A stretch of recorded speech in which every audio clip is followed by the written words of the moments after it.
Hello everyone, welcome. I'm Isaac Umbras, and today we are back in Enthusia Professional Racing. Hope you're doing well. Today we're going to be driving the wonderful BMW M3 GTR, the E46. And while it doesn't quite have the, the wonderful, blue and white or blue and silver livery, it is still a gorgeous machine. This is the homologation special that was created to be able to run the V8 M3 GTRs in the American Le Mans series, as well as globally. And these are gorgeous machines.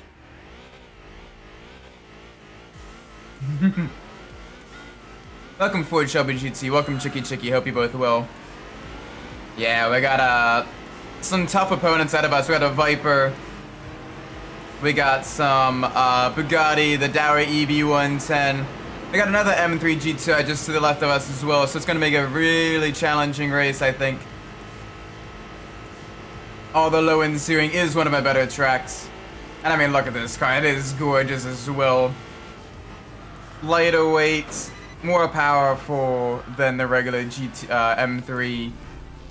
It's only in the 300 horsepower range, but it's still good enough to get to over 170 miles an hour, if not more. Probably more if we're really good. But yeah, this thing is quite quick. So I'm excited. I'm excited to get to drive it, get to kind of experience it a little bit. It's a shame that the M3 GTR didn't compete in the American Le Mans series for too long, as the homologation requirements for the GT class at the time initially only required 10 units. But they increased it quite a bit in later years. So I think it was only for like 1 or 2 years that the M3 GTR was really able to be competitive. And actually able to compete in the American Le Mans series. But the impact that it left though on that more than makes up for sure. Yeah, gorgeous machine. Welcome, Blow Up, hope you're well. We're driving the road-going version. 10 of these were made, and you can see, even though it's not the racing version, it is still a force to be reckoned with. Honestly, being able to drive one of these, I don't think there are any that are privately owned. I think all of them are owned by BMW still. Because there was only 10. I'm pretty sure there isn't any in a private collection. They're all accounted for and owned by BMW. But oh my gosh, this thing is absolutely gorgeous. Got a high revving V8. Lots of power, lots of mechanical grip as well. Like, this is handling for a vehicle with, a fairly high-powered rear-wheel drive car. This is handling quite nice. Very smooth through the corners, good brakes, good acceleration, very good all-around vehicle. Very neutral handling characteristics. Very nice. Alright, let's see what kind of speeds it can reach now. Over 150 already. 160. About 165 before we need to ease off the throttle a little bit for the bank turn. It's crazy, this thing goes so fast that you do need to slow it down a bit for even the bank turn. Welcome JB, just playing Dirt Rally 2. Ah, nice, I quite like that game. I like driving the old cars, like the old Mini, as well as the Volkswagen Golf and that type of stuff. Just enjoyable to drive the old machines full speed through. Kentucky Stream Race is the dream game. I've seen a little bit of gameplay of it. It looks pretty solid. So yeah, I'm a little bit excited. I'm gonna hold off on playing it for a little bit, as I do want to play through some of the other Tokyo Extreme races. But I do intend to eventually play through it. Yeah, the Fulvia as well. The Fulvia is a good one. You got the little V4 engine there. Great little machine. Honestly, most of the front-wheel drive cars in that game handle really nice. The rear-wheel drives are a little bit squirrely, But I love the front wheel drives and how you can kind of like chuck them around and everything like that.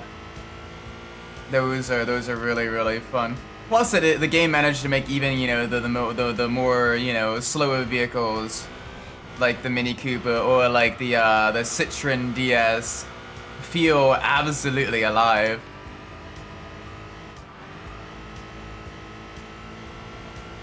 Yeah, no, you get to rotate in with the brakes and then you pull it out of the slide with the throttle, which is great because it means it's very difficult. Not impossible, but it is very difficult to spin out. I don't know if you've ever been asked, but I prefer going fast in a slow car or going slow in a fast. Slow car fast, definitely. Like in most of the racing sims, I actually prefer more of like the club level and cup cars and everything like that. For example, like your BMW M2, your BMW M2s or your GT4s and all of that stuff. Those I absolutely love. The ones that have a lot more mechanical grip feel really nice to drive. Because with going slow in a fast car, like anyone can drive slow. It's not fun really to drive so below your vehicle's capabilities. Like it's fun to push them. And I feel like I'm also still in control in a slower vehicle.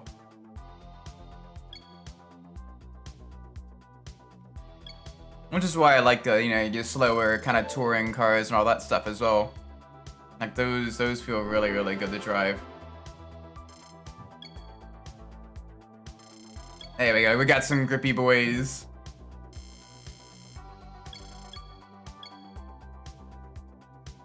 Alright, let's see what the next race we can enter is.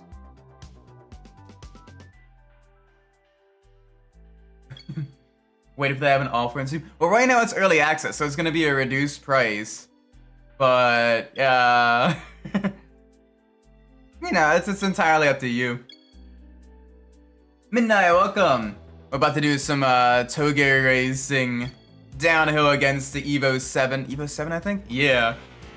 So four-wheel drive versus rear-wheel drive, power versus handling. Let's see what we can do here. Let's finish GT7 weeklies. Nice. Congrats on that, man. Hopefully you got a good reward out of that. Oh, there we go. Get by him on a straight. Alright, time to now absolutely canyon carve our way through here. Absolutely love the Dragon Range track as well. Like, this game has a good variety of track types. Good amount of off-road tracks, some on-road tracks, different cities. Very different vibe for each of the tracks, which is really nice. Oh, nice. Best of luck with the new rig build, man.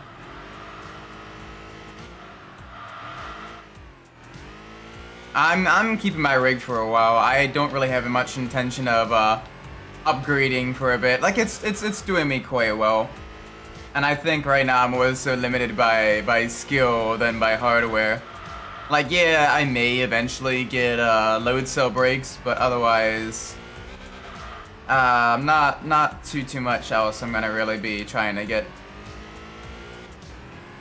But oh, okay, so it's a pre-built one. Still.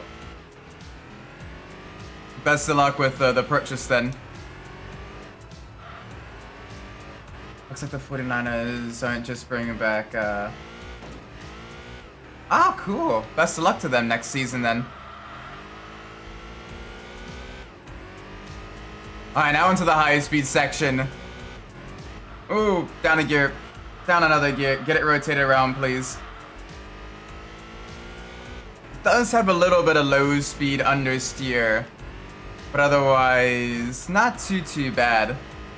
Like the car is pretty solid through the twisties. Oh gosh, I don't have the space for the tower, so it's a laptop. Oh man, so you're probably playing on like the. Jeez, that doesn't get overheated or anything. Oh, best of luck there. Hopefully it all works together and everything like that, and you're able to get some good driving in. DC defensive coordinator and STC special teams coordinator. Okay, so they're more like coaches or like more management side of things, I think, right? Memory serves me correctly. Jeez.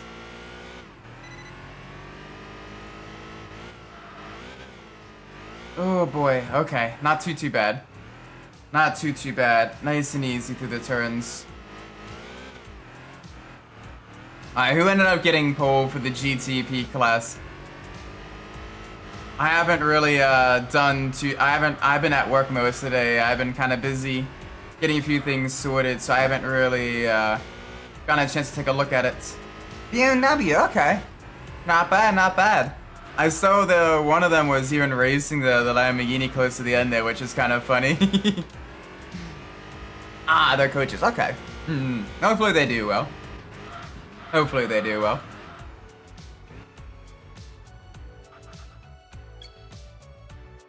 Nice, there we go. That'll do us well in the RS races. We gotta do the RS races because they're the few that give us the points we need in order to keep our ranking high. There we go. Now we get some power upgrades. Oh yeah, GT7's a gorgeous game. I just wish I had a more structured career mode. Like everything else in the game is genuinely great. It's just the career mode itself needs like a full overhaul, I think.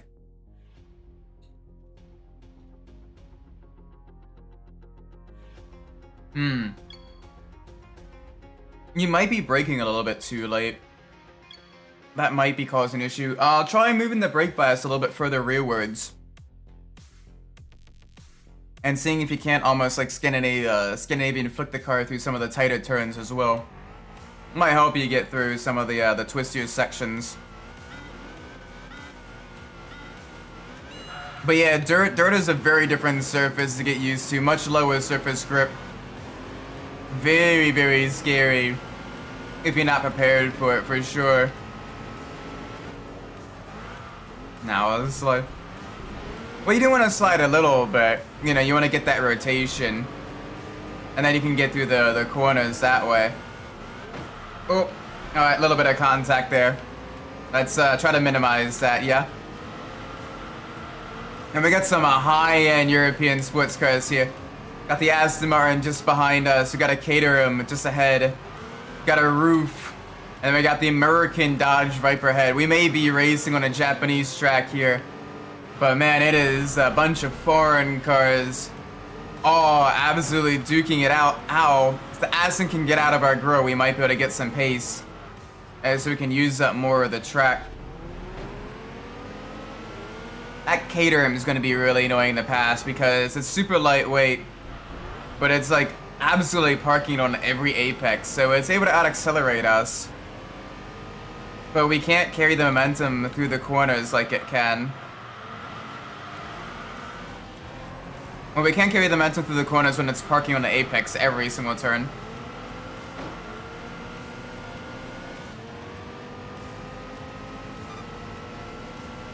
I mean, I get that, but in the same token, like, having the knowledge to change the vehicle up for different conditions is also a big skill to have as well. The two do go hand in hand. The machine and the tuning skill both go hand in hand. As you're not really increasing the power, you're just, you know, adjusting it for your own driving preferences and everything. Like in a lot of front-wheel drive cars, in like, you know, the racing sims and everything, I make sure I have the brake bias like way rearward, because that allows me to basically get it to rotate into the corners, and then I can pull myself out of the slides with the throttle, which is really, really nice. Oh, this Caterham is really annoying me. It is literally just parking it on every apex. So anytime we get a run, it's like, nope, I'm gonna be right there. So you either gotta go offline, which compromises your exit for the next corner, or you gotta really, really, absolutely push it. BMW, Acura, Porsche, Cadillac, and Porsche. Okay, so, dang, Porsche struggling just a little bit. Porsche is struggling just a little bit on qualifying. Hopefully they'll have good race pace and reliability.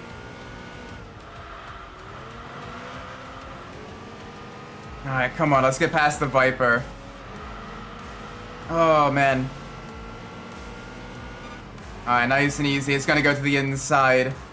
Oh, he swung out way wide there. Hey, I'm still here. I'm still here. Don't touch me. No tippy tappies, please.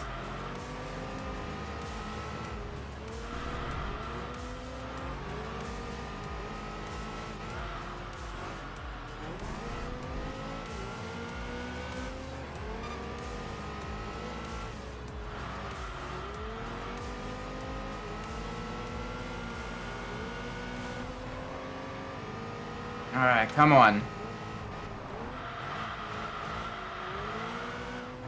Let's see if we can't get up to it with the Caterham. Absolutely pushing it though. Really getting close.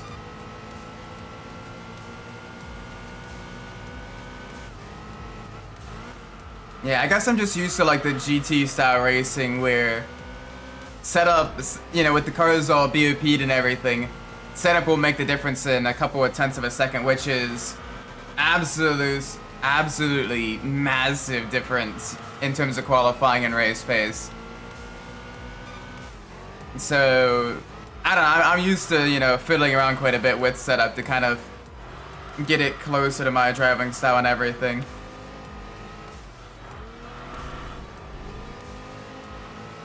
Especially when you're competing against other people in line that are doing the same. Yeah, I got the crab shirt one. I try to keep it varied. Sometimes with the purple hoodie, sometimes with the crab shirt. Oh gosh, a little bit of oversteer there. Car did not quite like that curb. This goes to show how quick the Caterham actually gets once it finally gets into clear air. And it's not trying to park it on every apex. Like the straight line speed, it's only got a little inline four producing like 140 horsepower. Because it's so lightweight, like it is absolutely tearing. It is absolutely tearing through the straights. And it's only when we're having it's having some issues on some of the corners, or getting just a little bit squirrely on exit, that we're able to really build up some speed on it. Yeah. But I mean, even like the setup definitely still does matter a lot. Definitely something at least can begin considering, for sure. Because then you begin to get a feel for what the vehicle needs as well, as you're kind of, you know, as you're doing the practice runs and everything. You're able to kind of begin getting that instinctual, okay. Car is kind of pushing in like low speed corners. So I need to do X, Y, Z for that. Or car is understeering a bit on throttle. So I need to stiffen the rear up a little bit. Stiffen the rear R-bars. And that'll give me the rotation aid on throttle. You know, the little things like that. That allow you to tweak an okay car into a great car. Without, you know, any like actual like performance upgrades or anything like that. Just straight adjustments.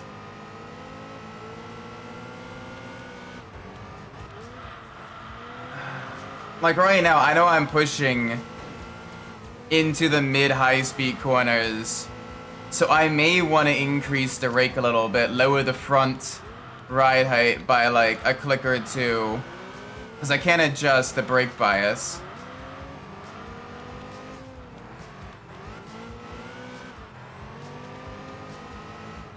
So let's see what we can do.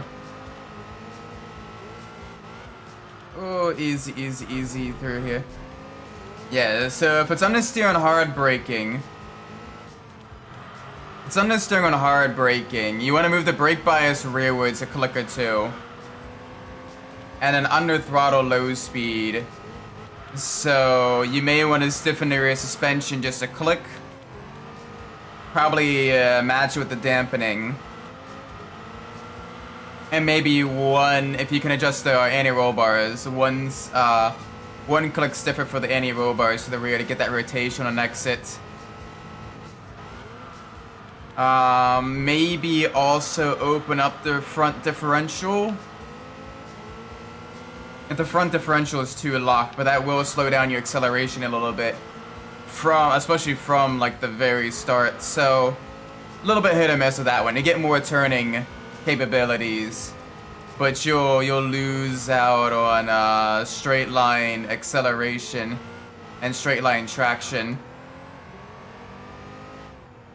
Hi. Oh, you're being annoying now. You're going defensive. It's like watching the one make. See what HDAV can do with this setup. Exactly. Ow.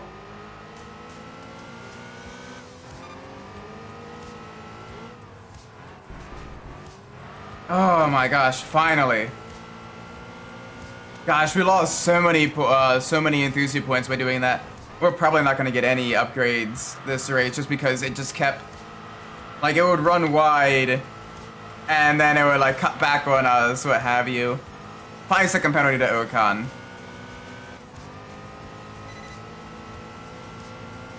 It just powers through in the straights though.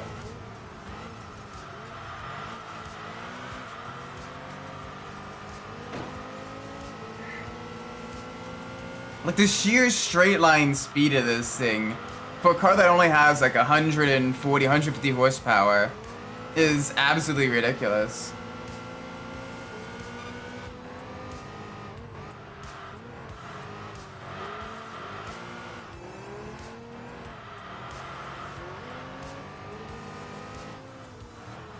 But it's always so slow through this section, but it cuts across my line. So I gotta take avoiding action because it just doesn't... There we go.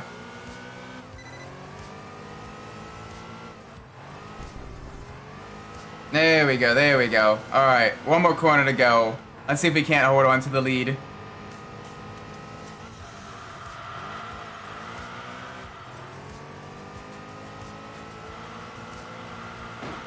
Ow, can you not, you melon? Going to the Ayrton Senna School of Driving. If gap car.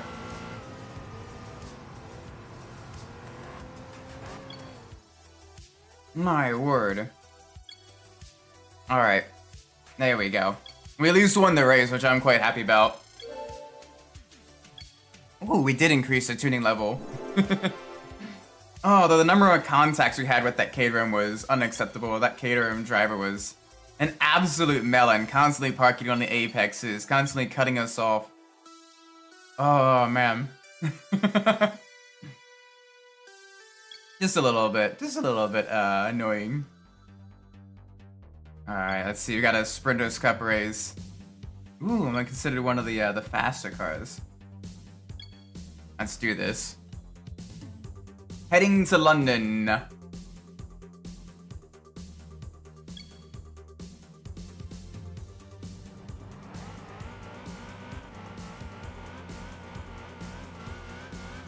Oh yeah, you can definitely, like, you can overcome our vehicle's weaknesses with driving style as well, but setup always helps out as well.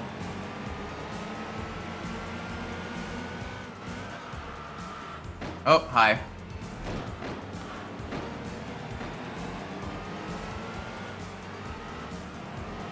And it's just this different type of driving style and everything. Then there's a different thrill to the circuit racing as well. Being able to hit the line over and over again, the same braking points. Being able to pressure opponents into making mistakes. Undercuts versus overcuts with pit strategy. Like, all of that is really, really, really cool as well. Adachi, welcome. I hope you're well. Right now we're in the M3 GTR, the homologation special. Oh, alright. Yeah, definitely need to stiffen the rear maybe a little bit.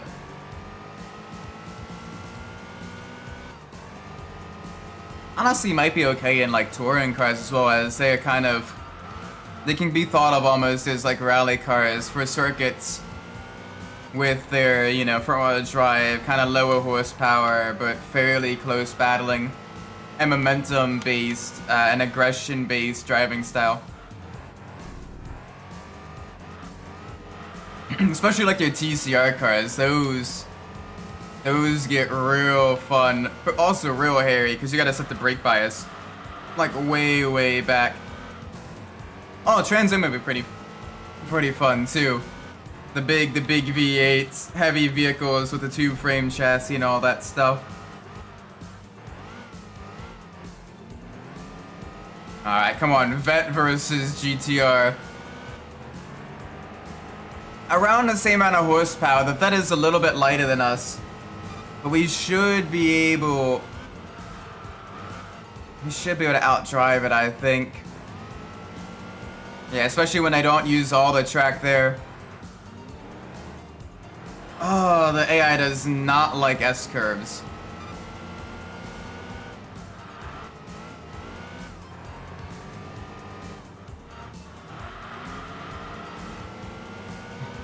Yeah, Sergeant Cross, he got the C5 in this game. Which is weird, because I think this actually came out after Most Wanted.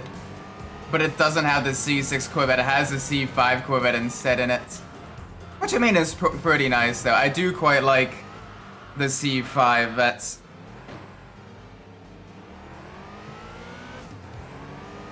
Wow, okay. Little bit annoying there. We made it dive, we made it stick, and he just...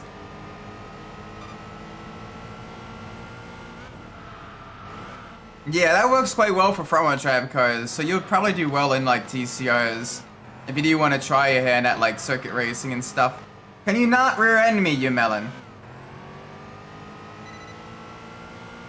There we go. Ah, taking all the bad lines through there, that guy. There we go, starting to build a gap now. Oh, Drift Corvette would be really cool. I think that's been done before in Formula Drift as well. Both of this, at least with the C6 Vet, I'm pretty sure. I'm not sure it's been done with any other Vets, but I know it's been done with the C6 Vet, which was pretty awesome. I forget whose that was. But yeah. That is really cool. You get the big V8 power, and you get, you know, a fairly, you know, lightweight chassis as well, so you're able to really chuck it around the corners and everything. Alright, back again to the left. Alright, nice and easy. Down a gear. I probably could keep it in third. I probably should keep it in third. Only go down a second at the end of the tunnel.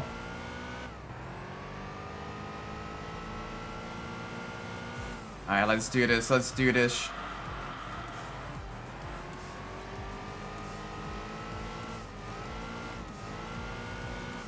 Yeah, nice and technical. I mean, the street circuits are pretty technical as well.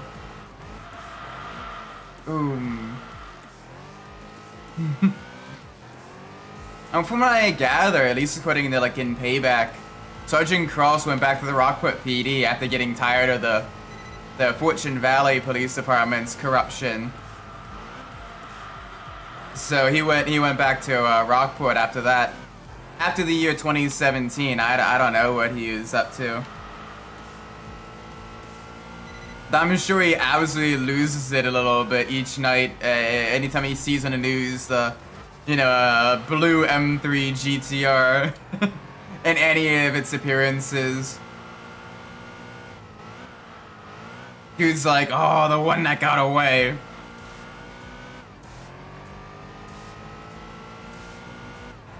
I didn't nearly give him enough pinstripes. Rotate around. There we go. Alright, not bad, not bad.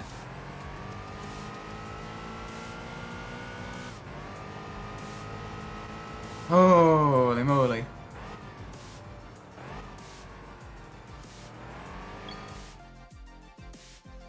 It's a little bit better. Not nearly as dirty race.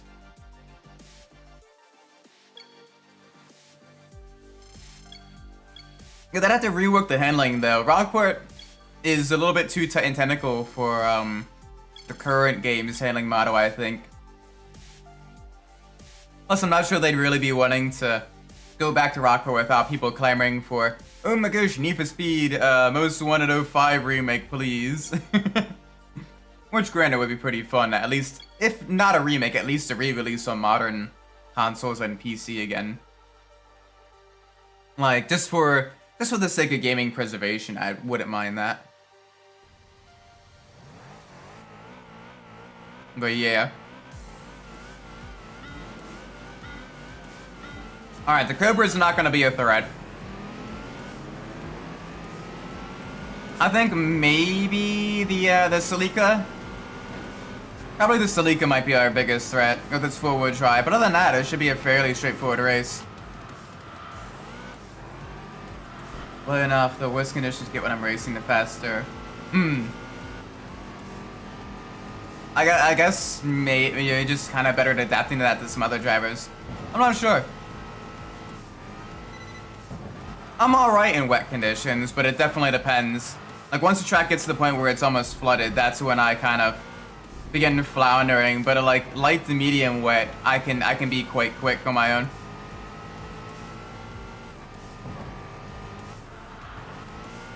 Especially more so in like your more endurance racing stuff, as I can use the short shifting to save fuel. They therefore go longer on the stints while maintaining my speed and everything, and actually even going faster because I'm not losing grip everywhere.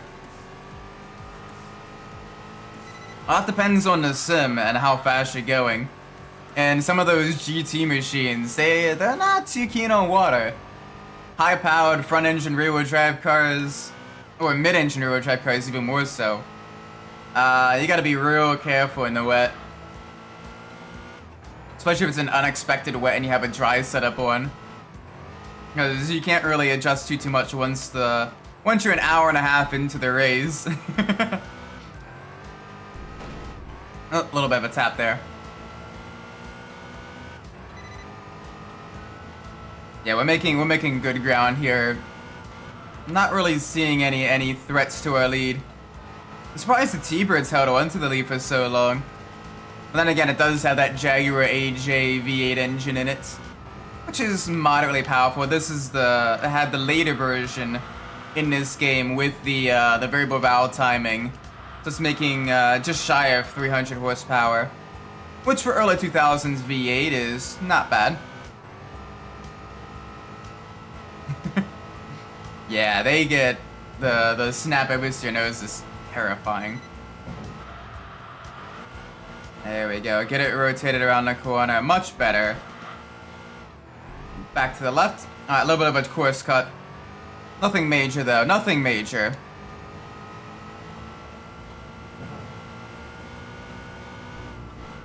Oh, a little bit on the steer. Save it. There we go. Better, better, better, better. Let's race through these San Franciscan streets, absolutely tearing up the tires in the rear. Let's see how much of a gap it can create. Absolutely love this car, so being able to drive it in anger, full speed is just, it is a blast. I'm absolutely loving this. Nice and steady through here. Through the suburban section, lots of the larger houses, some parks before heading back into the city, where the corners become less flowy and a lot more 90-degree. Use the C5s at a 6 with the drift build. Almost 900 horsepower and over 1,000, almost 1,000 meters of torque. Bruh, that is ridiculous. Oh, get it through the chicane. The poor rear tires that have gotta be like dying within a couple of drift runs. Just kicking up clouds. Oh, that's understeer. Clouds of white smoke.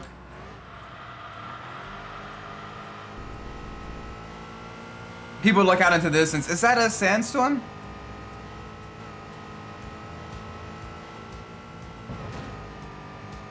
No, no, it is just the rubber and smoke kicked up by its tires.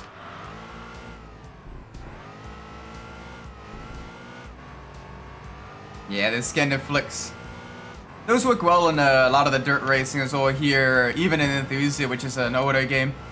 Good to kind of get your car kind of through the tighter corners.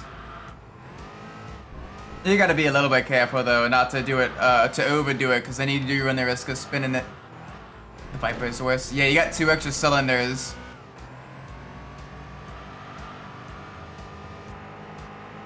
Oh, that sounds so nice as well. I want to guess probably a little over 1,000 horsepower and about 1,200 newton meters of torque. Whoop, get the rotation.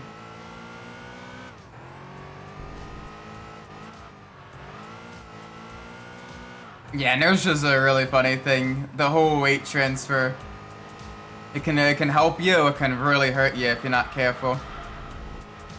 It's kind of how you drive the Rider in a set of Corsa Competizione. Since that is a GT3 that doesn't really have a whole lot of aerodynamic grip, not a whole lot of downforce. You gotta brake a little bit earlier in it, and you gotta basically like almost Scandinavian flick it through some of the tighter turns to get it to rotate. And for those of you not aware, the Rider is essentially a privateer Lamborghini Gallardo GT3. And yeah, that thing it's a beast in the straights, but it's a dog in the corners. Fonty, welcome. Hope you're well. Welcome to the stream. We're driving the M3 GTR, the road-going version. Yeah, basically, Rider could be considered a European J-Lock in a way. They also built the KTM Crossbow GT4 and the Crossbow GT2 as well. So they're not just Lamborghini, but they have done quite a few Lamborghini GT racing builds for a lot of European racing. Dang, okay, so 960 horsepower. That's pretty good.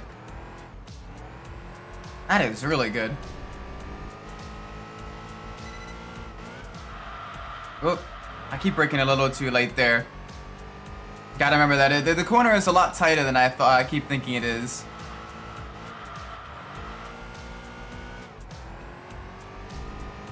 Yeah, you see last lap was a little bit rough, a little bit slower.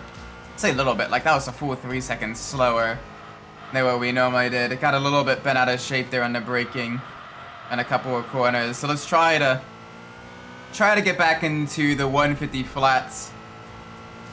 Especially if we can avoid just barely grazing the walls here. Annoying that it counts as a full contact even when you're not even getting like slowed down. He has no idea what to talk about. What I ramble about cars, but they listen anyway. Yep.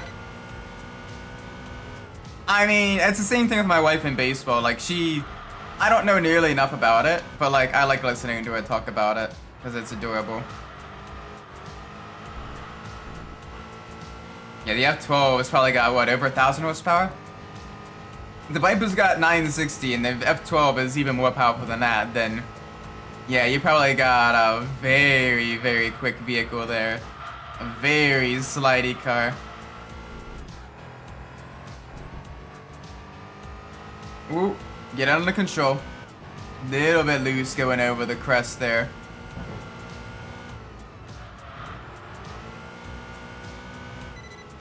Yeah, it's how much you kind of enjoy them talking about stuff that you otherwise don't necessarily have a whole lot of desire to know about.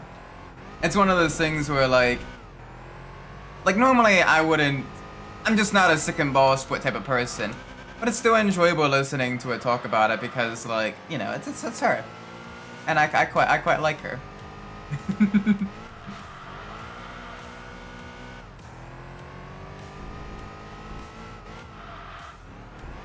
My dad was a car guy and had a 500 horsepower Subi wagon. Oh, nice. Very nice.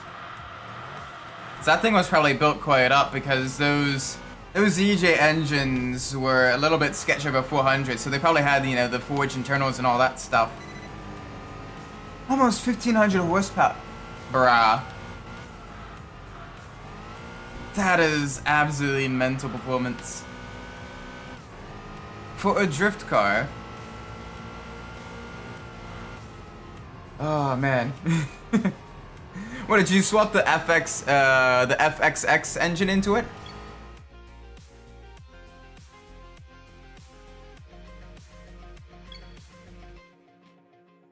Jeez, that is a ridiculous amount of power. There we go, give us that level up, please. Oh no, sorry to hear that. Well, hopefully the family is able to get some closure and he's able to rest in peace. Jeez, that much power out of the original engine. That thing is probably hanging on by a thread.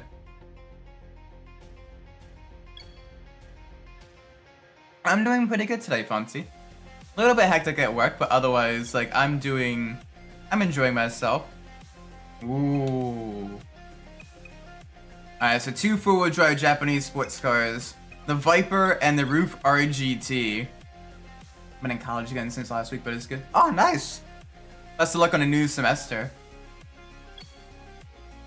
I was getting surprised when I identify car through the window. Or even more so, like, I'll be driving at night and I'm like, hey, I think that's a such and such in front of us. And my wife's like, how can you tell? I'm like, well, I have a gut feeling. And also the taillights kind of remind me of that. And sure enough, we'll pull up next to it and it is 9 times out of 10 that vehicle. And I'm like, oh wow, I got it right. And she's like, you were ridiculous. How would you even, you saw like 2 dots in the distance. I'm like, yeah, but those are differently shaped dots than other dots. Oh, this race is gonna be a mess. We're gonna be, it's gonna be tough to get around this pack of cars here. When them running side by side like that, making it 3 wide on a course like Tsukuba is going to be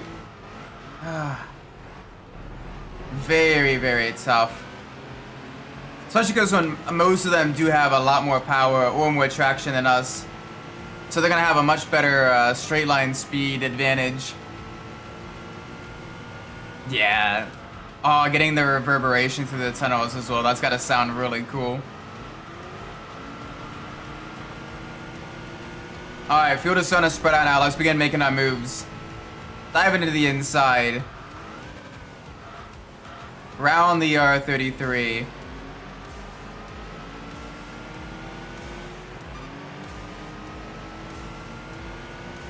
I got the Jaguar just up ahead. See if we can't go around the outside. It is a heavier sedan. Oh, alright, it's understeering a little bit. That's fine, that's fine. Off-road drift car. Maybe something out of like an Impreza. One of the Imprezas they have in the game would be pretty cool. Wait, moving under braking. 5-second penalty. 5-second penalty to the Roof RGT. But yeah, being able to identify vehicles like from a distance and everything, it's something you just kind of eventually begin doing if you're like really, really into the vehicles and everything. Oh, easy. Alright, we're up with a much faster vehicles now, so we gotta really try to make our move and make it stick.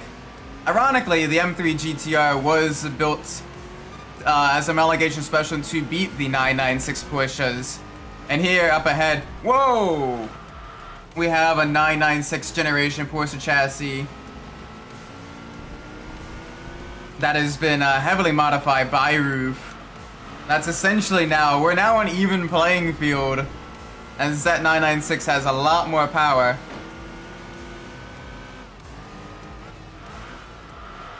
Although we might be able to make things work. It'll be tough though. But up into 3rd, alright, just got the Viper and the Impreza ahead of us.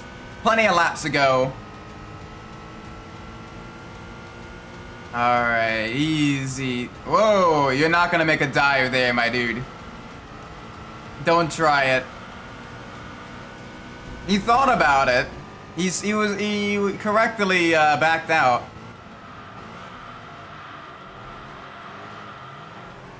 Alright, Viper got a little bit of wheel spin there. So that means we're gonna get right up onto it. Oh, that Impreza is not getting away from us. That's good news. That is very good news. Alright, I got the 04. Oh gosh. The 2019 and a 2015. The 2015 one, is that the station, not the station wagon, is that the hatchback? Or is that the, sedan?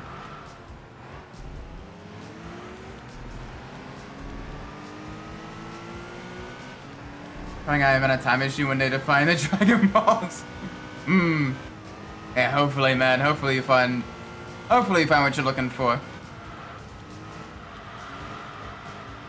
Yeah, the performance index system. I mean, even saw it in Need for Speed as well, with the B-class Ferrari Pistas that were so dominant early on, where they just put on like the crap transmission, but then upgraded everything else. And because the game thought, well, the car just doesn't have a good speed, but like everything else is really, really good.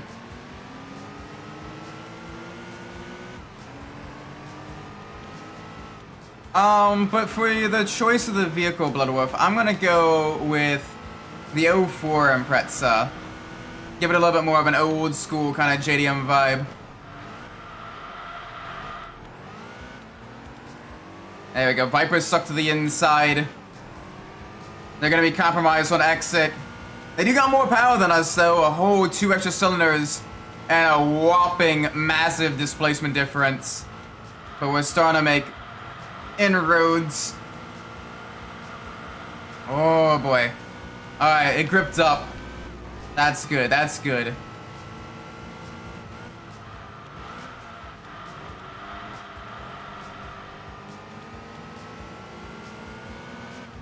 Alright, got the Impreza just up ahead. The GD, the Hawkeye Impreza, I believe. So let's see if we can get up on it. 4-wheel drive versus rear-wheel drive. We got four more pistons, but he's got all-wheel drive, which will really, really help in the traction-limited Tsukuba circuit.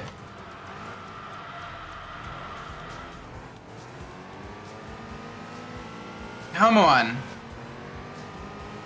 Man, it's a quick vehicle, though. Wasn't expecting this much challenge from the Impreza. But it is really, really, like, it is just hitting every mark. Thankfully, able to pull a little bit away from the Viper. The Viper and the Roof are now battling, which will slow them down long enough for us to begin making our way up to the Impreza. Yeah, the Viper is still just ahead of the Roof. That's good. If the Roof gets ahead, it might catch us back up as well as we battle the Impreza. Whereas the Viper it loses a little bit of traction in these slow speed corners, which does prevent the Roof from really making use of its rear engine nature to really out accelerate. Oh, where you going? Which side are you going? Ooh. Alright, alright, alright. Getting real close. I think maybe next lap or the lap after, we're going to be able to make some ground, I think. We're now close enough to be in the slipstream. Come on. Get that extra speed. Get that extra speed. It's one of the first Gen 3000 GT. Yeah, they're pretty cool. The only thing is, they're very difficult to work on as well, because there's like no space in the engine bay. A friend of mine had a Dodge Stealth back in college, and that thing, well, it was really cool, and the Stealth was basically the Dodge badge version of the 3000 GT. They were, oh my gosh, it was difficult working on that. Oh yeah, okay, well if you can work on a Z32, you can work on a 3000 GT. Gosh, those things. It's like they put the engine in the engine bay with the shoehorn. Like there's just no room anywhere to do activities. Like Like, I don't know how some of those, like, people, like, during the 90s, the 90s tuner scene, managed to, like, you know, work on those. It was just a pain.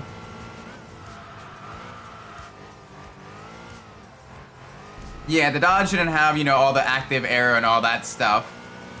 But you can usually get a solid example for a little bit cheaper back in the day. I'm not sure what the prices are on either of them now. But like dollar per dollar, you could probably get more bang for your buck with the stealth. But both were pretty cool. WRX is done. Oh, nice. Yeah, the Z32 did have the aerodynamic advantage and everything. And I'm sure they eventually found ways to like work on it and all that stuff. If you have like a full-on garage and all that, probably a little bit easier to do, you know, the tuning needed for it. But man, they're like I'm a pretty lean and spindly guy, and even I had difficulties maneuvering my hand around a Z32 engine bay or a Dodge Stealth engine bay. Like they are packed tightly in there,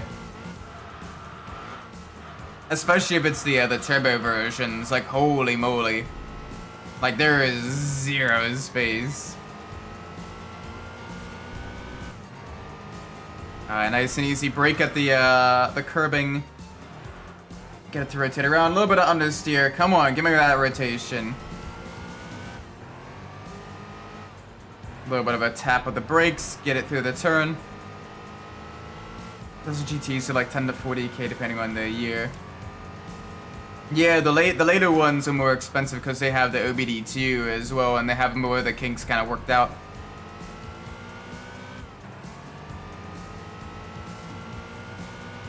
It's surprising that the Stealth is still quite cheap considering mechanically it is very similar to the 3000 GT. It's kind of funny how that's like the 3000 GT has that kind of JDM tax almost on it, or at least the Japanese tuner tax. Yeah, but like the American version is a little bit, you know, isn't nearly as terrible. It's the same thing with the Mitsubishi Eclipse versus the Eagle Talon. Like the Eagle Talons are a good like 10-20% cheaper than a comparable Eclipse of the same generation, which is pretty funny considering that they're basically like they're basically just a badge engineered version of it. True, the 3000 GT does look a little bit better, but like that's not like a $10,000 or multi-$1,000 difference though. Like I still think that this Stealth looks pretty good,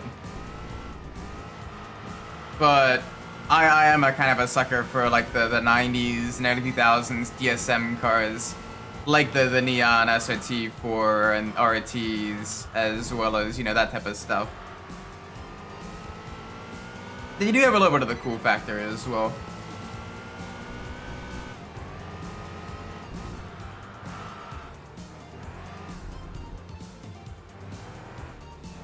Oh, come on. Do the turn, please. It does not want to rotate there. Like every other turn, it's fine. I think we gotta go into first gear for that. Oh, easy. Down a gear. Keep it. Alright, there we go. Full speed ahead.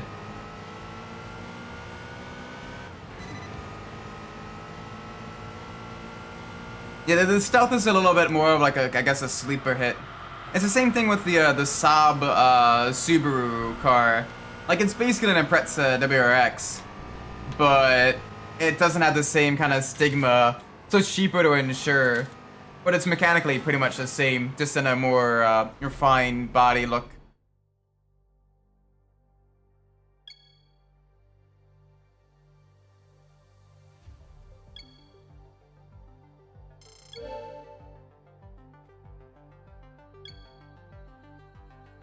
Here we go, get some upgrades.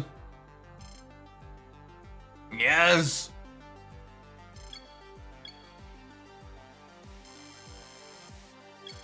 Not a drift car, but it's a rally car. Fair enough, but it's essentially like a rally cross or like a rally drift car or something.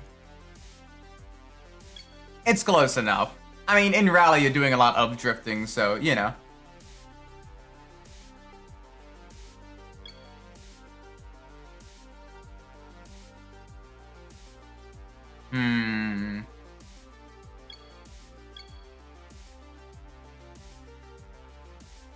Yeah, DSM, they kind of co-developed a lot of the tuner cars and everything of like the 90s and 2000s, so that were like Mitsubishi, Dodge. You know, things like the Eclipse, things like, you know, the 3000 GT Stealth, even the Starion and the, oh, what was it? What was it in the States? The Conquest, I think? The Eagle Conquest, I think it was. That was pretty cool as well. Wouldn't mind owning the Starion as well. Yeah, in the 80s, Dodge was kind of not that great. Although the Shelby and Iacocca did help kind of get them back on track for a little bit with things like the Viper, with things like, you know, the Omni GLHS and everything. The Chrysler Conquest, okay. Trying to remember which brand had that of the Starion. I know they were essentially the same car, but just different badges and everything. Wasn't it also called the Plymouth Laser?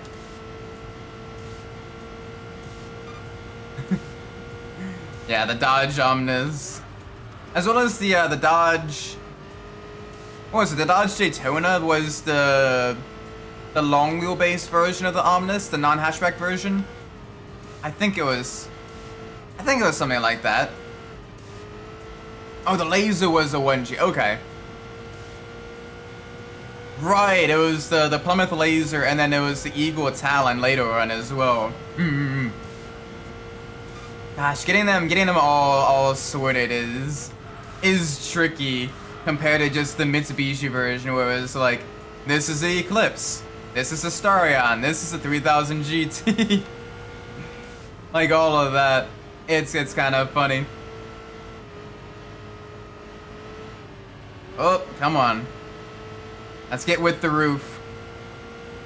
Come on, German car versus German car on a high-speed ring. Alright, about a second behind. Not quite in the slipstream yet.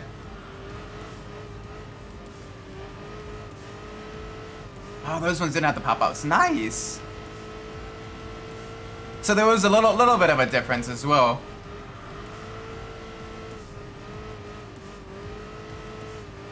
Oh, easy. Come on, give me the rotation through the turns. We're losing a little bit of ground on the turns compared to the push, the roof up ahead. Like it's probably about yeah, a little over a second, almost a second and a half. Like I need to really gain some time now, because this is the only one that's really given us a challenge, and a pretty solid one at that too. So let's get right back up there with it. There we go, a little bit closer. Yeah, the Plymouth one had a bit more like the luxury amenities and all that stuff, so probably weighed a little bit more, but otherwise was pretty mechanically similar, I think. They had more of like the luxury options and all that stuff, you know, the leather seats and all of, you know, the premium sound system and all of that stuff. There we go, back up there with the roof. Come on, get us to suck. Give us your slipstream. Give us your big sucky suck. Oh, easy, easy, easy. Gotta get the little bit of rotation in. Oh, man. We are using a lot more of the track than the roof as well, which is allowing us, even though we have slightly lower apex speed, it allows us to get a little bit more of a run out of the corners.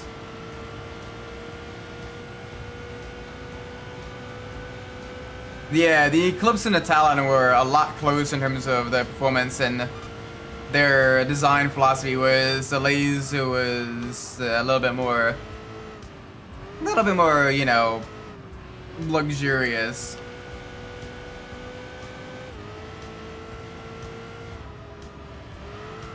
Oh, come on. We keep losing a little bit of ground once we pull out of the draft as well. Like in the draft, we're able to get right up on it. But out of the draft, it's very tricky. Come on, we need to get something to work.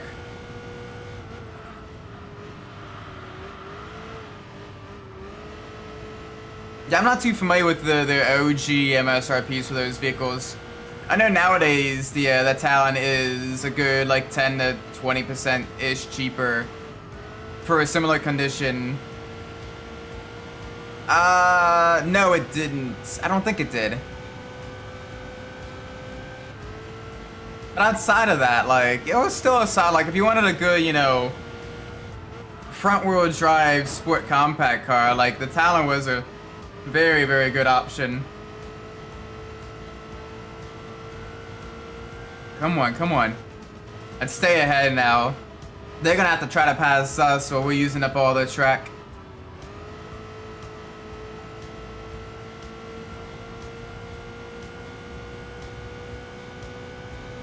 Come on, full speed ahead, full speed ahead.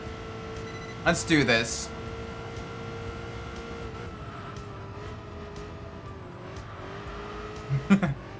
Yeah, definitely. Alright, come on, come on, come on. Let's see if we can't outmaneuver and accelerate the roof behind us. Oh, not by doing that, that's for sure. A little bit of understeer there.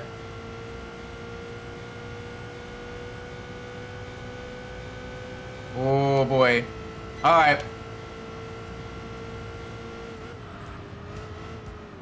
4 more laps to go.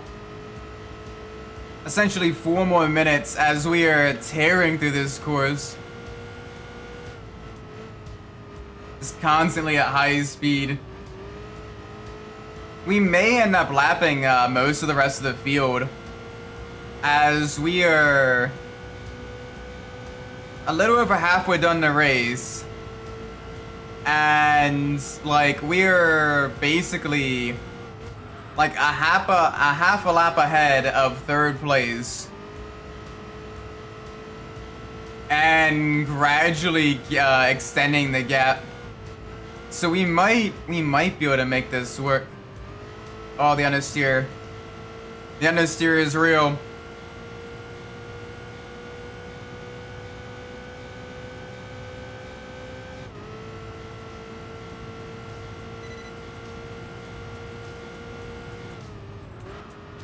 Okay, so Talon was kind of like the mid-range, like middle ground between performance and speed.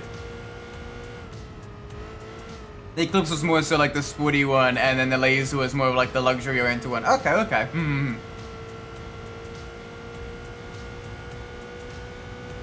Talon was more reliable than the Eclipse.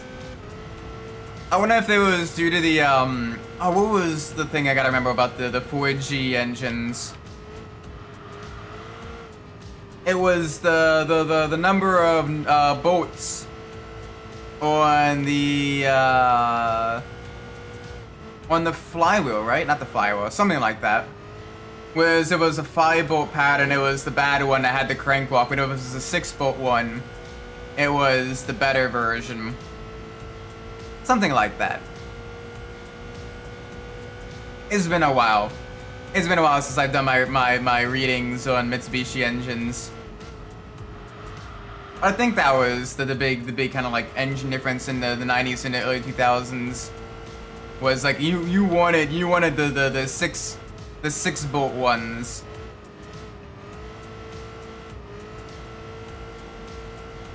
Okay, 210 horsepower with all-wheel drive back in the, you know, late 90s, early 2000s was pretty good actually.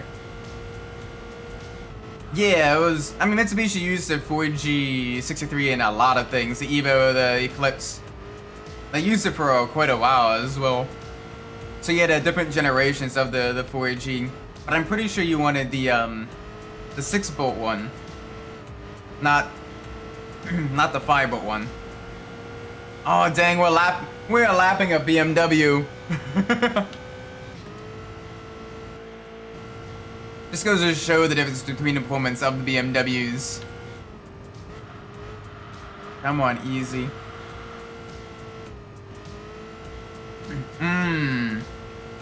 Yeah, the turbo. I mean, it was an earlier turbo car, at least in the States and everything, so it kind of makes sense. But that is a rip. If you're gonna be doing aftermarket modifications and everything, you're probably gonna be swapping out the turbo anyway. But yeah. Oh, that is rough.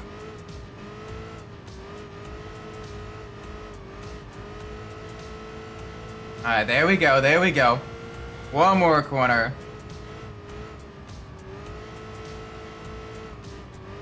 Yeah.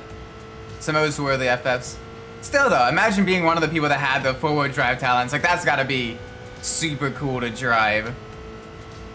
The forward drive, eclipses and the vehicles based off of those in general were just really cool.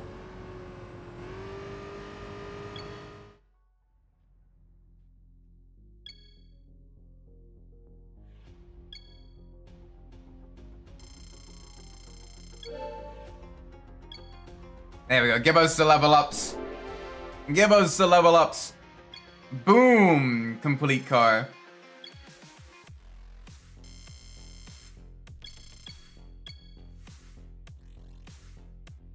Yeah, that's a shame then.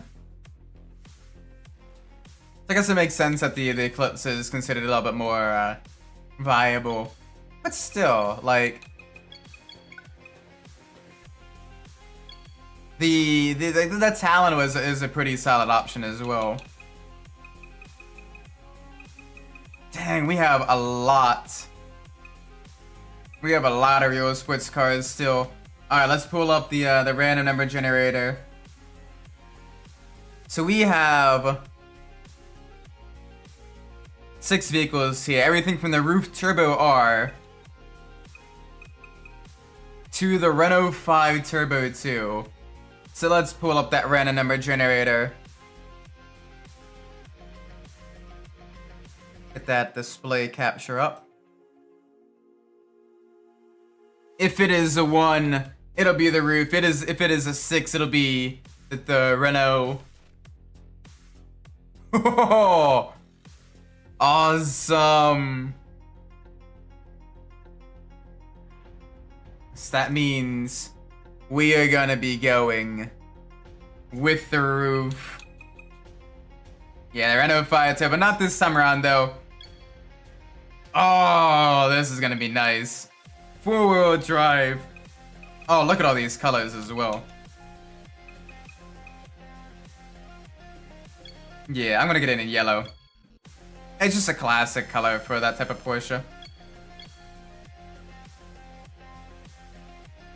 I thought I'd see someone play this game. Welcome, Ronro. Yeah, this is Enthusia Professional Racing. Right now we're in a challenge to basically get every single vehicle to level 10.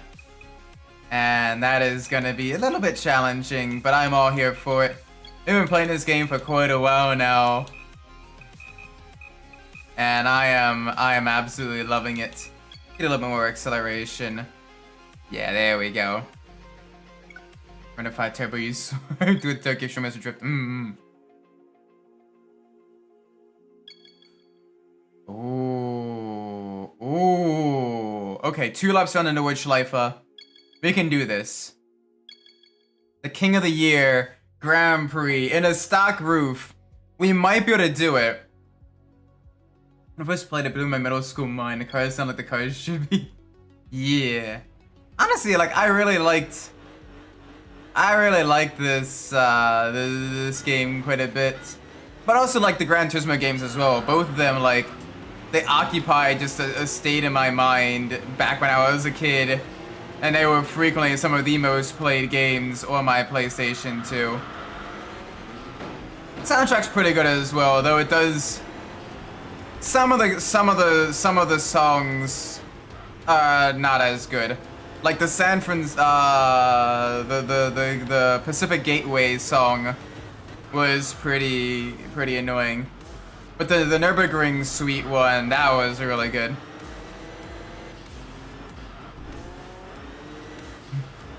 Yeah, the Renault 5 Turbo was an absolute little pocket rocket.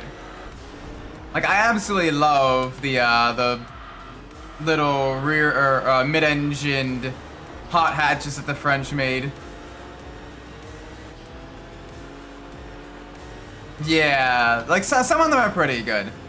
Like the song for like Rev City is absolutely really good. The song for Marco Strada is absolutely gorgeous.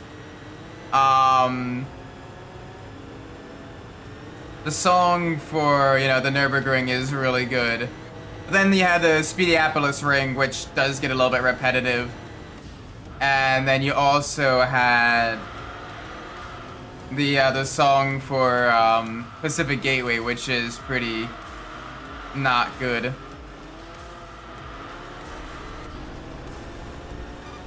So it was hit or miss. Some were pretty solid. Oh yeah, Winter Trom. That one's pretty good as well. That one really kind of captures the essence of winter and snowy racing. It's like the same one for like Route de la Seine, the Monochrome Roulette, I believe that one is called. Like, you gotta have, you know, the accordions and all of that. And like, they did a really good job, to the point where even though Route de la Seine is arguably my least favorite track in the game, I still admit the music is absolutely banger.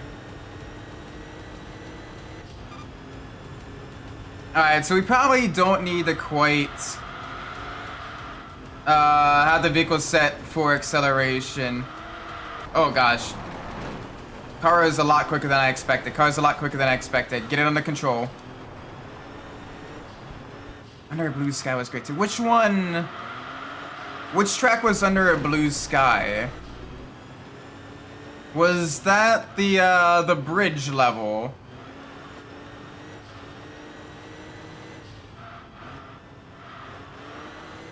Oh, this thing likes to understeer just a little bit. I wanna adjust that after this race. I'm not a big fan of the understeer on the roof right now. I want to get a little bit more turn in. I know part of it is I'm just pushing the car too hard, but yeah. Oh gosh, rear engine front wheel drive. Say you don't want any traction on acceleration without saying you don't want any traction on acceleration.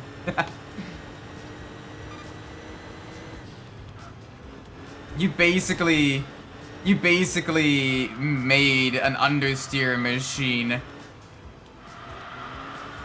It's a theme for Marco Strada. Ooh, yes. Marco Strada's theme was also really good. Marco Strada is one of my favorite tracks in the game as well. It's a shame it doesn't get used as often in the higher ranking races, because like, it is such a gorgeous track. They put so much detail into it. The Venice track. But like, it was just really good, especially like the cobblestone section.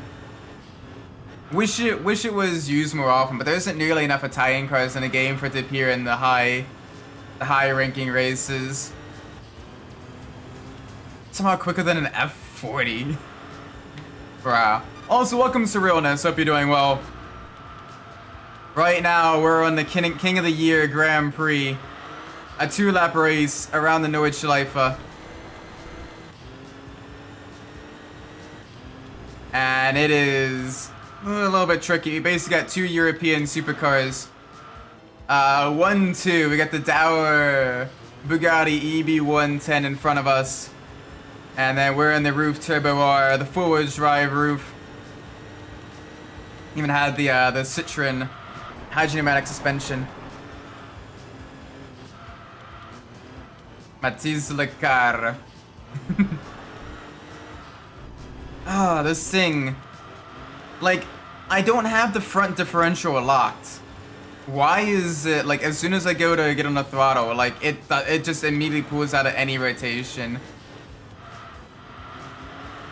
Yeah, when Bugatti went bust in the 90s, they had leftover monocoques and engines that they sold during their bankruptcy, when they became insolvent.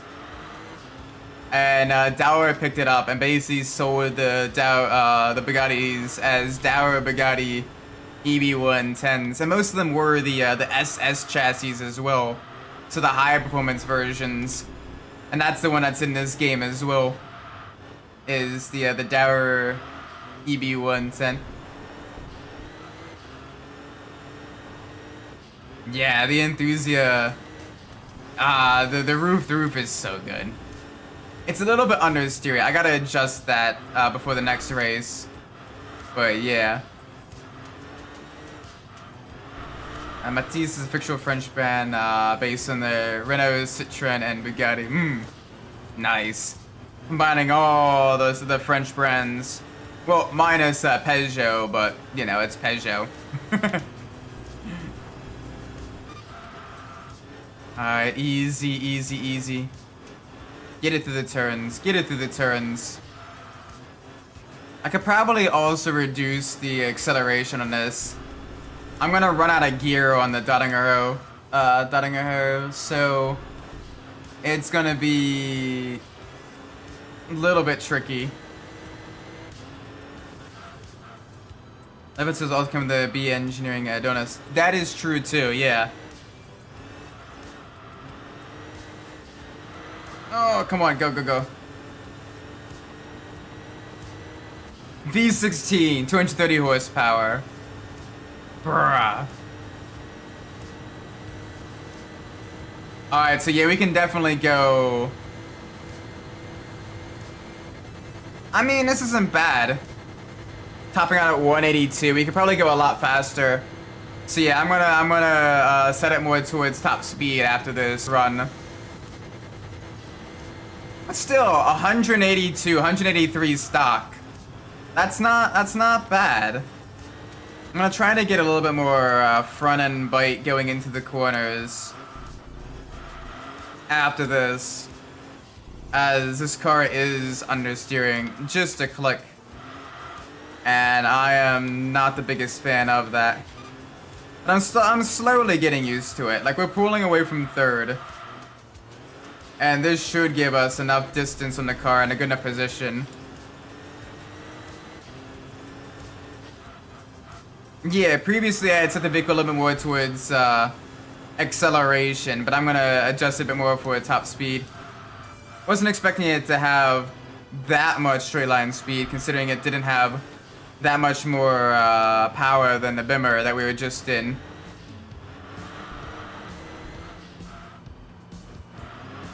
Lock the front and rear discs at the final drive. Oh gosh, I don't think I can set the final drive to a set number. And I'm not sure I want to lock the front diff, as that'll give me more understeer. The rear diff is already pretty locked. I might increase the rake a little bit, as well as stiffen the rear spring so I get a little bit more off-throttle rotation.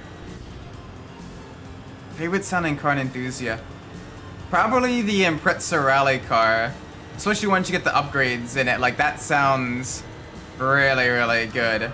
The sheer amount of turbo upgrades and everything was really nice. Alright, through the turn, through the turn. Man, this poor thing, we're getting a lot of off tracks. Gotta be a little bit careful.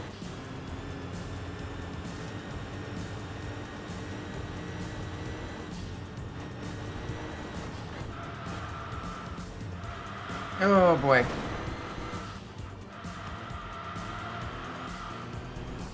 Yeah, my favorite off-road track, my favorite rally track was the Mystic Caveaway. That one was really cool. Going in and out of the tunnels and everything, seeing the underwater waterfall seeing all the lights kind of set up for the excavation, like it was really cool. Put up the Matty Spectron. Ooh, nice. I'm not playing much automaton, so I need to automation. Sorry, so I need to do that. I think that'd be pretty fun. There's so many games I want to play. Not enough time to do it. Oh, easy there. Yeah, like the tracks themselves are really well detailed. It didn't quite have the variety that the Gran Turismo games had. And you were definitely lacking in terms of like actual racetracks. But yeah, it was solid. Yeah, I've heard of the new Tokyo Extreme Race. I've not played it yet, but I intend to get it probably soon. I'm actually playing through on Mondays Tokyo Extreme Racer 0 because I want to play through some of the older Tokyo Extreme Racer games, and I really enjoyed those. Plus, I'm not a big fan of like early access stuff because you have the hype and everything, and then you're only able to access like half a game, which I'm a little bit sad about. But we will see. We will see. What's best with when done with BeamNG, but it's not good for actual race course. Okay.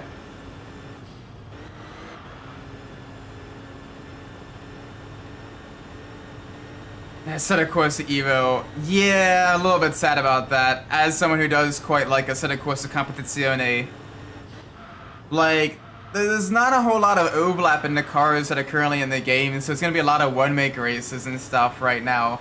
A lot of time trials and everything, which is a little bit sad.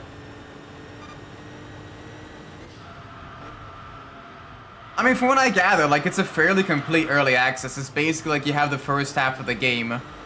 Like, you're able to play up until, like, completing the first half of the game. But, like, it'd be interesting to see what all gets changed and what all gets added and all that stuff. From what I've heard, it's pretty solid in the handling department as well. Yeah, no real race goes in automation. I mean, it was more so designed to be kind of like an engine builder's playground where you basically build road cars and all that stuff. So not a whole lot of stuff for, you know, racing cars. But still, like, you could at least get something close, probably. Oh, the understeer is a pig on this. Like, it just wants to straighten back up after the turn. I might do some serious adjustments on this thing.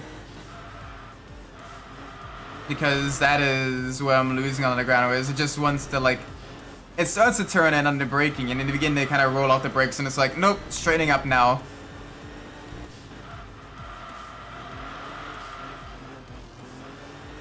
Like, it does not, like, lift off oversteer.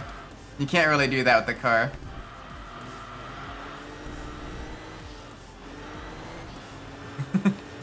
$13 liters, bro's making the beast a turn.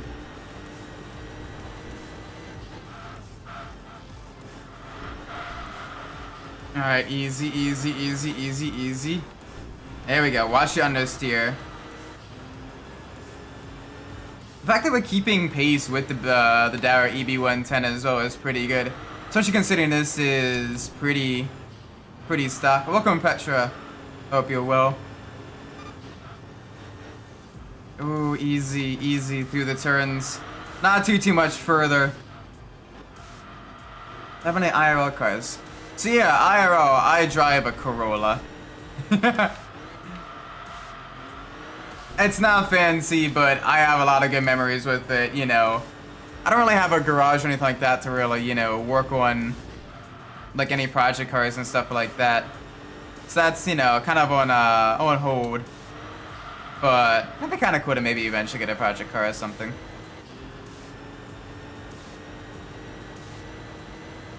No, not the GTS. It's an 09 base model Corolla. Pretty bog standard, but like, it's taken me on so many vacations, so many, you know, road trips. It's got me through multiple jobs, you know, a couple of medical scares and everything, various trips with the family, like all of that stuff. Like, I have a soft spot for it. Got the Mazda 3. Nice. Yeah. Nah, you get a like an attachment to vehicles, even more like pedestrian vehicles. You know, the ones that you know, you have the memories with. They don't fail you. Expect the Corolla. I got my license one. Yeah, they're just such good cars. I quite like them.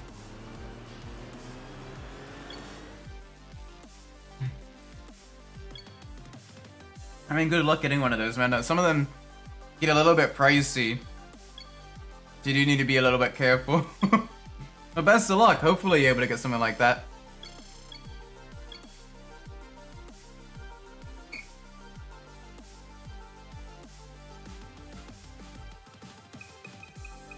$1,500 horsepower. Nice. Alright. Lower you a little bit. Stiffen you some more.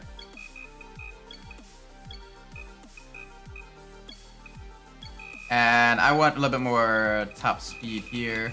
I'm gonna open up the rear differential as well.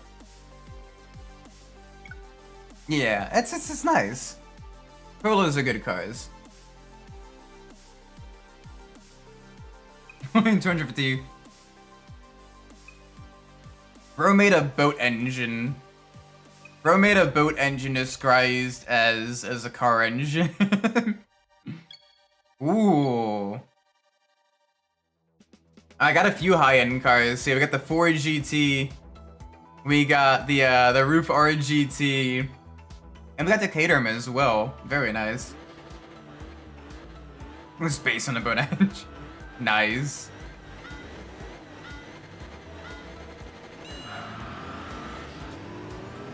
All right, let's go. 4-wheel drive for the win.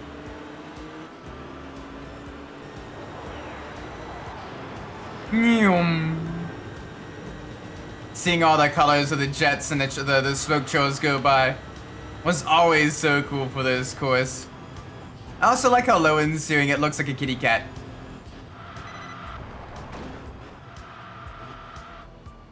Suck it in at me. Would it even fit in a Miata? Oh yeah, the high downforce cars, it feels really good.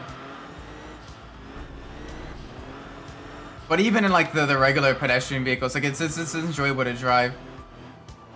I just like how it looks like a kitty though. Like where we're heading on to the neck of the kitty. And now we're on the chest. The chest of the kitty, giving it some chest rubs.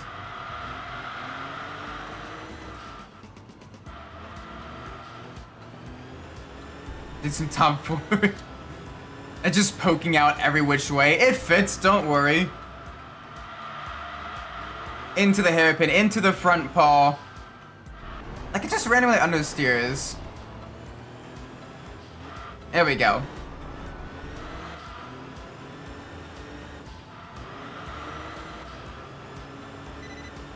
And now to the rear, now to the belly rubs. The belly rubs of the kitty. Getting onto the rear legs. A kitty cat. Oh, come on. Like, as soon as, like, you begin to get onto the throttle, it just strains back up. And it literally just does not turn.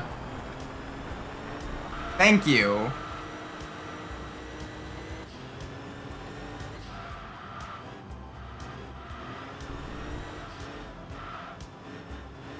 That's a pretty good quarter mile time. Sub 10 seconds. And an engine that heavy? Nice.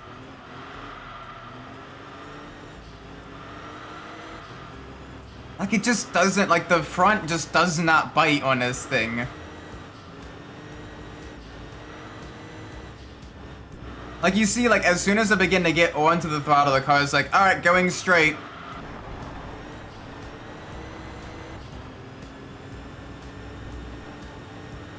Oh, that's gonna be a pain to level up this one. Like it's quick, you can run quick lap times in it because of its straight line speed, but my word, it does not want to rotate. Yeah, all the weight's in the back, but that should make it, you know, like at least in the braking, you know, try to get some turn in.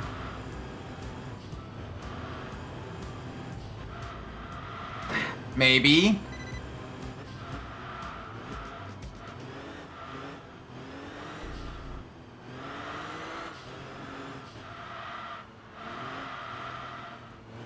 Come on, get through the corner, please. Like it feels like someone may have messed up something and it's sending torque more towards the front wheels than the rear wheels. This feels so different than any other four-wheel drive car, even other mid-engine four-wheel drive cars in this game. It does not. On a turn.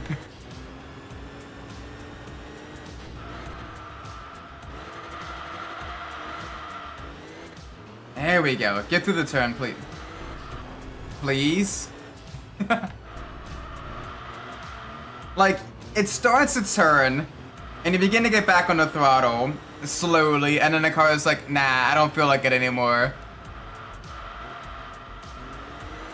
Like, I'm gonna have to drift it into the turn and then power out of it in order to get something to work. Which is gonna make it really awkward for the long corners. It's like I'm full lock right. And it's like, alright, turning, and not turning. Turning again.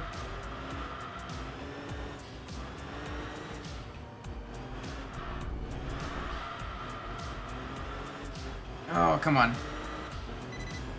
3 million miles. I mean, you're only running it at, you know, 2,000 RPMs, so, you know, you're probably not really doing a whole lot of wear on it.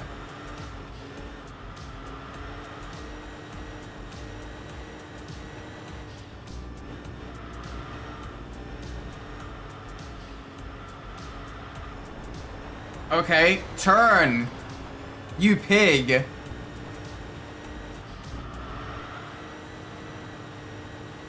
Like, it's right on corner exit where it's just like, no, I'm not gonna do anything.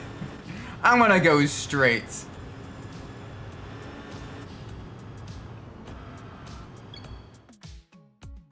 Hopefully we'll at least be able to get a little bit of upgrades now. Level up this vehicle just a little bit. No, of course. Okay, I need to find some way to get that one throttle understeer to actually, you know, not be a pain in the ass.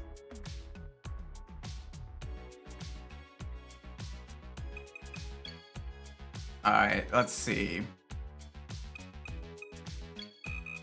Let's keep that there. Let's raise the rear up. Stiffen the rear, like, massively.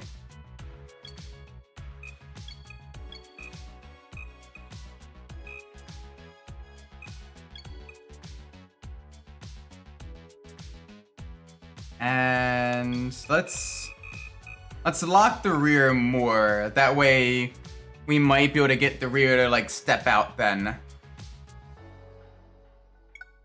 I wish I could adjust the torque balance. Sorry. I wish I could adjust the torque balance between the front and the rear wheels. I think that would be a lot better.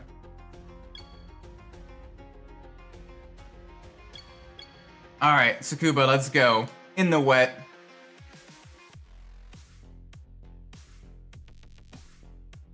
Because if I can move the torque balance more rearwards, I think that would solve most of my issues. But right now, it feels like it's almost got a 50-50 split, which is almost detrimental to the vehicle handling. Because, like, the front's trying to like do too much when it has no weight on it.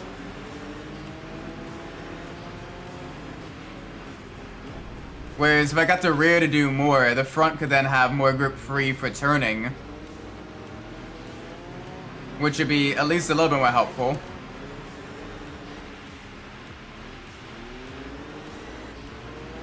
Alright, right up on the tower. Let's try to get a little bit of distance now.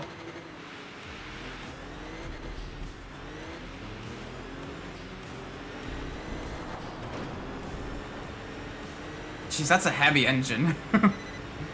It just plugging all the values in. Come on. Okay. Get out of the dirt, please.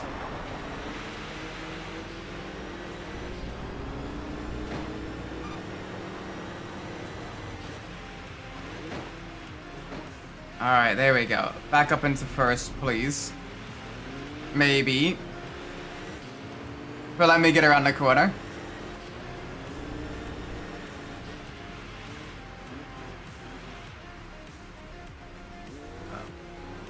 Come on, I know I'm not maxing out my grip. Can you give me off throttle rotation then, if you're not gonna let me use the throttle to rotate?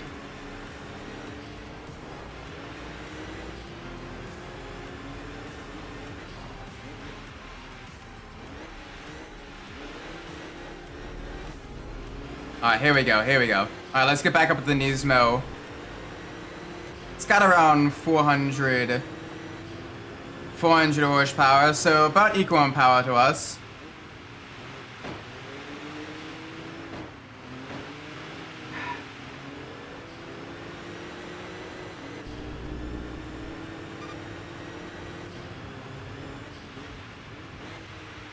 Oh, that's bad. Brakes. Alright, brakes not working either. Come on, please. I just wanted to turn.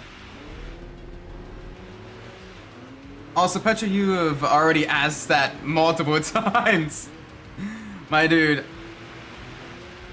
You're gonna have to come up with your own opinions on whether a vehicle is underrated or overrated or what have you. Alright? Please. Alright, hello understeer.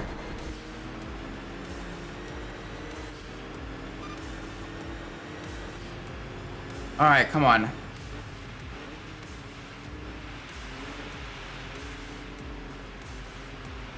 Come on, only going half throttle. Shouldn't be understeering there.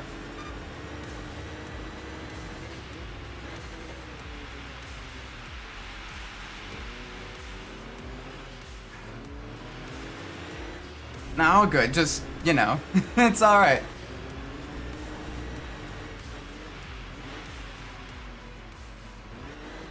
Come on, get me around the turn, get me around the turn. Maybe.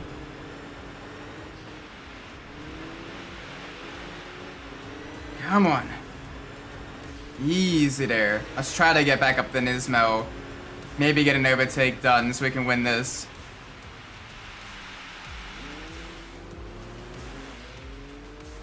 The brakes are terrible too. It's got a lot of straight line speed. And then, like, not a whole lot else going for it.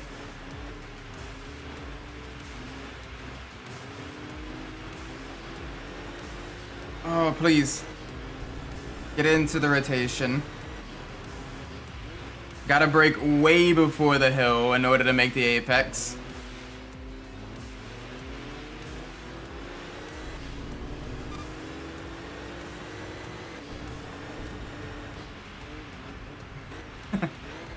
I'm trying. This thing, despite what the game says, is an absolute pig on the corners.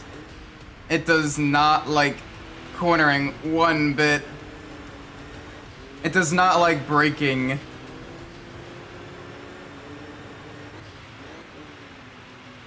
Like, I broke earlier than an Ismo going around the same speed, and we just slid right into its rear.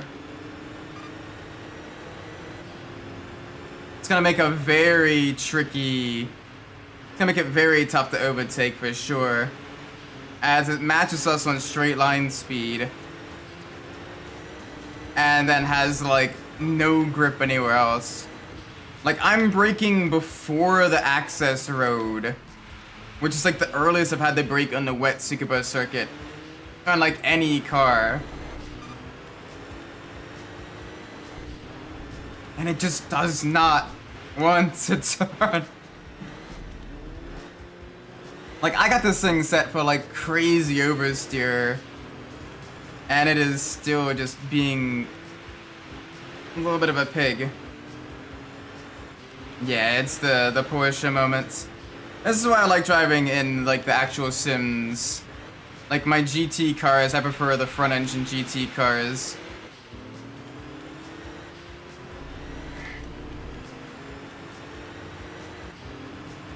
Because, holy moly, the rear engine cars just do not suit my driving style one bit. Come on, get the rotation, please. Like, I lose so much grip on the fronts when I go to accelerate.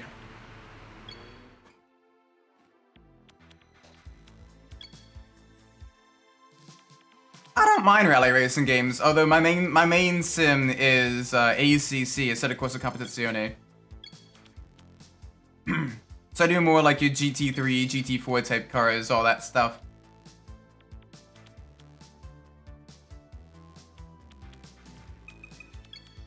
Alright.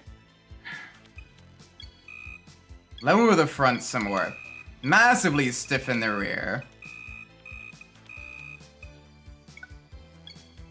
Soften the front. Soften the front there as well. Maybe lock the front just a little bit? I don't know. I have not played LMU yet. I've had friends that have. But right now my main sim is pretty much almost exclusively Assetto Corsa Competizione, just because I do a lot of the league races there and everything on the Saturdays and Sundays and all that stuff. So, you know, I do a lot of the practice for those races.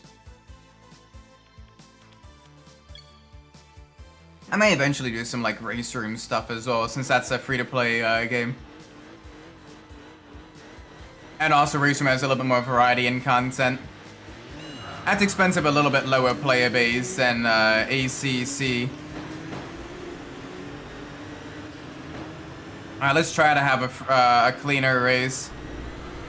Oh my gosh, it actually turns. You just gotta massively set it up for like crazy amounts of oversteer. And then it finally does it.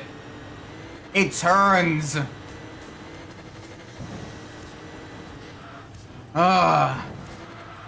Backwards meth chocolate car, I swear.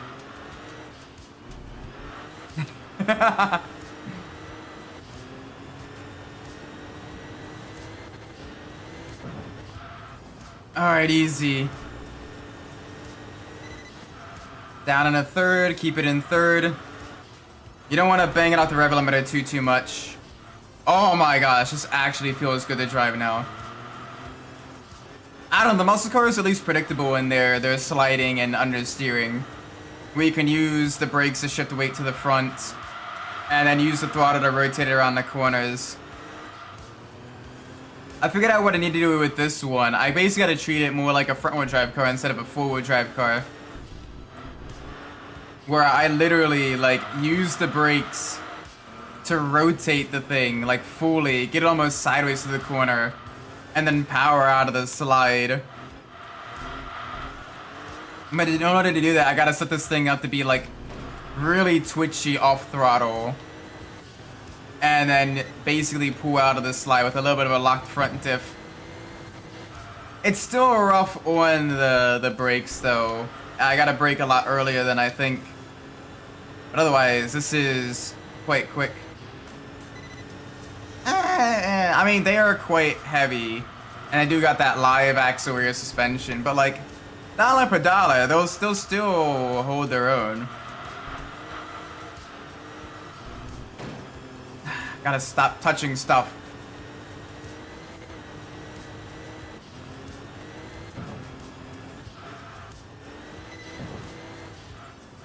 Alright, easy through the parking lot section. Into the chicane. There we go, much better. Gosh, this feels so good now. It actually wants to turn in, it actually wants to bite.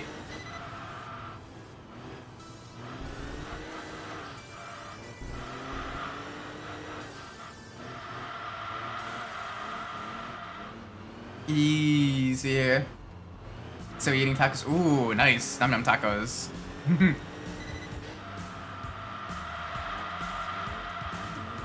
Yeah, like for the time, it was pretty solid handling.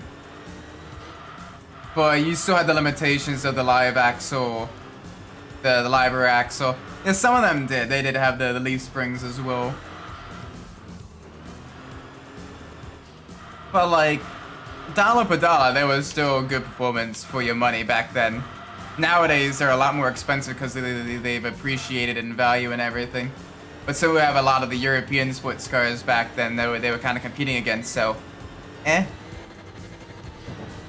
Oh, my... Alright, keep it straight. Keep your steering wheel straight when you go over the jump. I'm glad we saved that.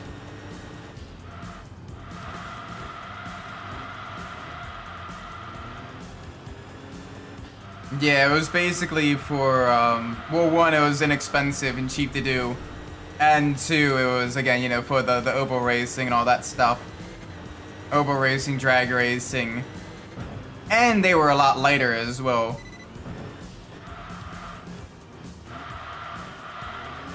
As you had a lot less mechanical components.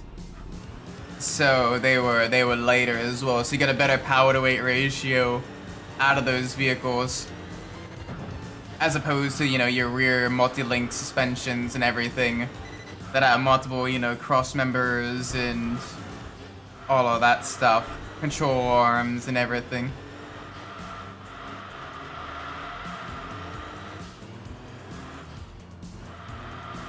Oh, come on, get it on the turn. The Corvette at the time also had a really interesting rear suspension.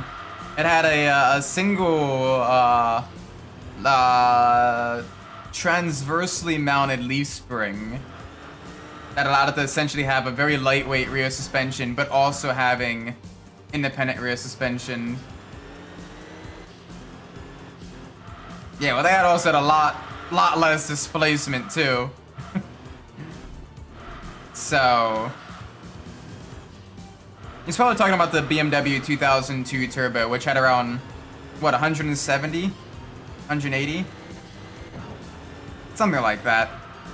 But it was also out of, you know, a little inline 4, so... Horsepower per liter as well. Yeah, the Corvette. The Corvette's always had a really cool suspension system for sure. Absolutely love the Corvettes. Oh my word, there we go. Finally getting some clean racing. There we go, there's a level up. Maybe two. Give me some tires.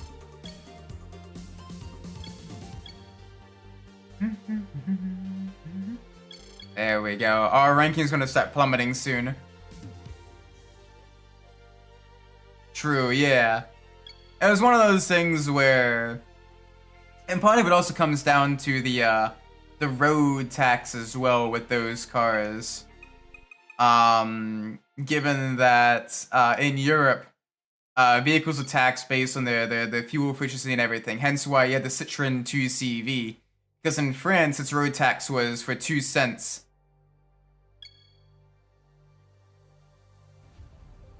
Oh yeah, all the vets had independent rear suspension. Even the road-going ones. It was just a different way to do it with the single leaf spring mounted transversely.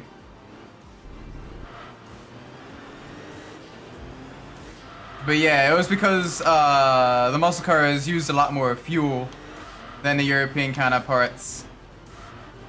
Oh, with the coilover. Yeah. Fair enough, fair enough. And in Japan, the cars were taxed based on engine displacement.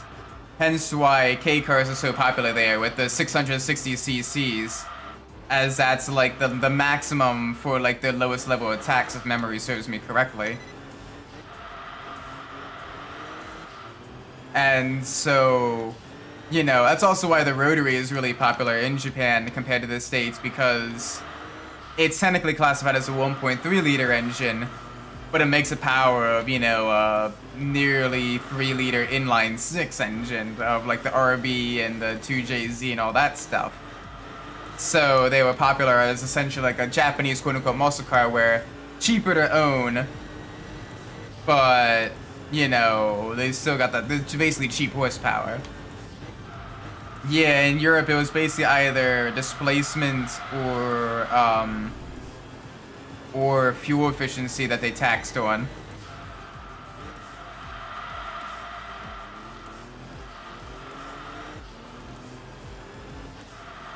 Yeah, the other thing is the size as well. Europe has much narrower roads with older cities and everything as well. So driving a smaller car has made a little bit more sense there. Not nearly as much space to build up in the old world, per se. The road is full of potholes, busted full of trash, and illegal parking on Sundays. I mean, that's just city living, it seems. Alright. Praise on the brakes before the start-finish line.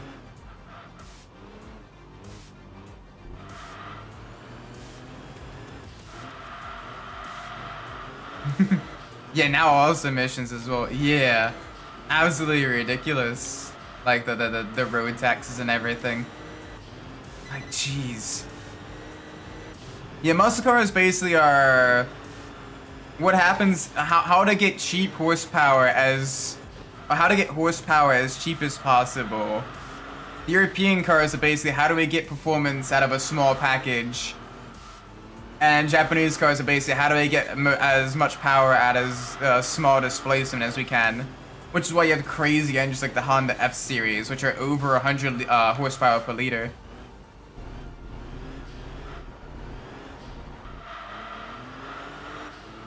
Yeah, bumpier, but like outside of that, like it's a little bit more, like it's a little bit less, I don't know, what's the word I'm looking for?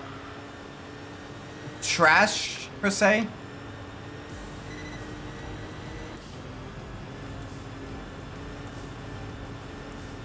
Oh yeah, like, I'm not gonna really go after one or the other in terms of, like, fanboyism or whatever.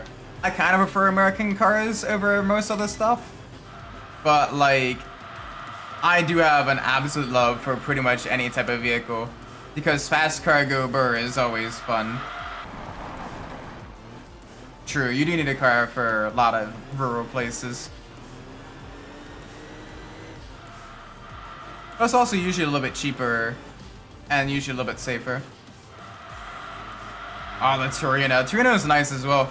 They're big vehicles though. They're the full-size American muscle cars, like very heavy, very large displacement.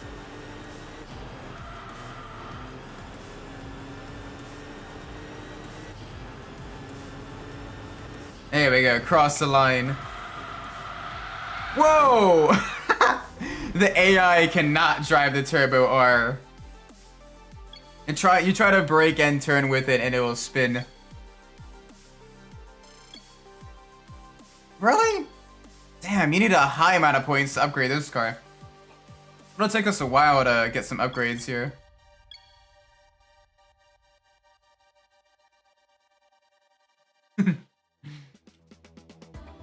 I mean, I don't know. I've lived both in urban environments and more...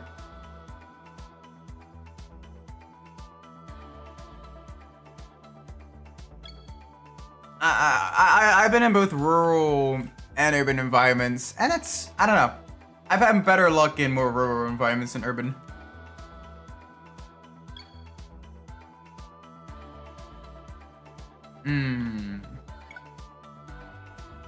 Alright, we got time for one more race. Let's try to do... Let's do the four-wheel drive race at low end searing.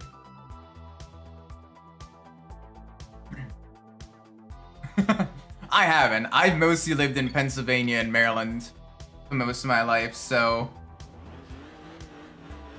You know, so different environments and everything.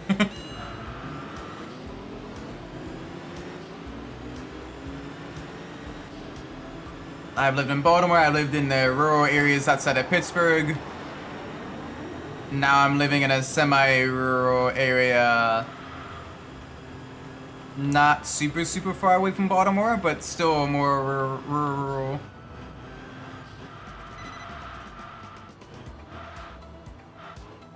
Reading Pennsylvania? Ah, nice!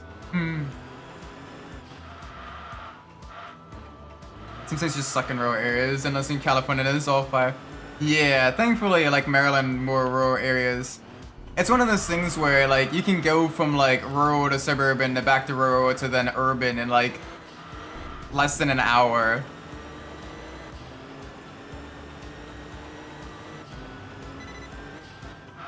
Oh, gosh, we do catch air going through the Dunlop. Or the tire. Alright, I gotta be real careful. If you do even tap a wheel off-road, like, you absolutely lose all front grip and it just understeers still. West Virginia, Mountain Mamba. I'll just switch some motors. Running in a lower relax RPM is more efficient. I mean, it's probably gonna swing back and forth as more and more technologies develop between the different engine types and everything. And hybridization takes hold and we get even better and better turbochargers and all that stuff.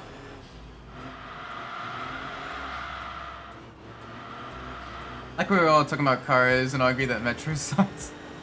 I mean, I traveled on Baltimore's light rail system. I'm not a fan. I'm not a fan. It's pretty... It wouldn't be so bad if idiots didn't trash it. But yeah, people that are like, hey, let's carve my name into the seats. Let me dump a bunch of trash everywhere after I'm done eating. Like, take care of your environment. Whenever I have the engine high, I get the dopamine feeling. Yeah.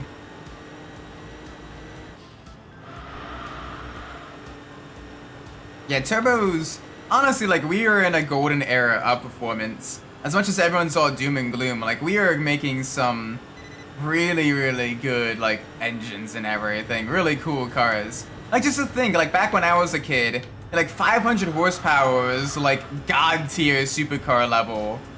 And anything higher than that was, like, hypercar, like, unobtainable hypercar. And now we're, like, getting 500 horsepower out of vehicles that are sub $100,000.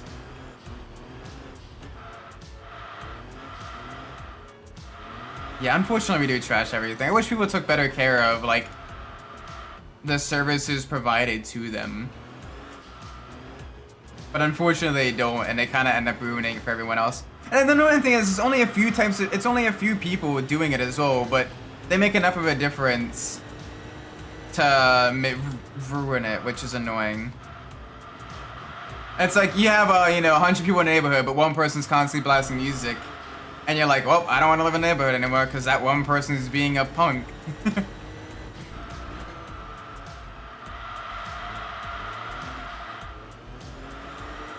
Yeah, you just need the pressure for that. So if you have larger displacement, you're able to, get that done at lower RPMs. But yeah. Smaller displacement engines need higher RPMs to get those turbos to spool up.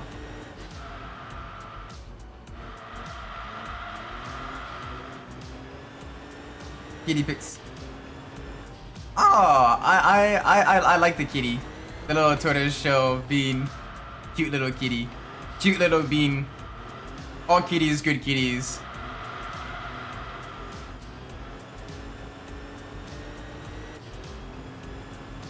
I don't know, in terms of like racing, I actually prefer a more flat power band over a peaky power band, as I'm able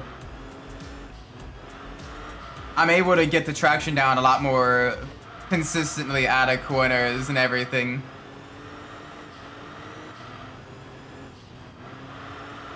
Yeah, we got 40 kilograms for every race for Old Guard. That's par for the course.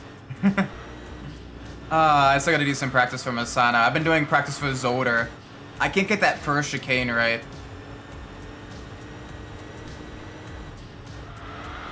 Come on. Send it through.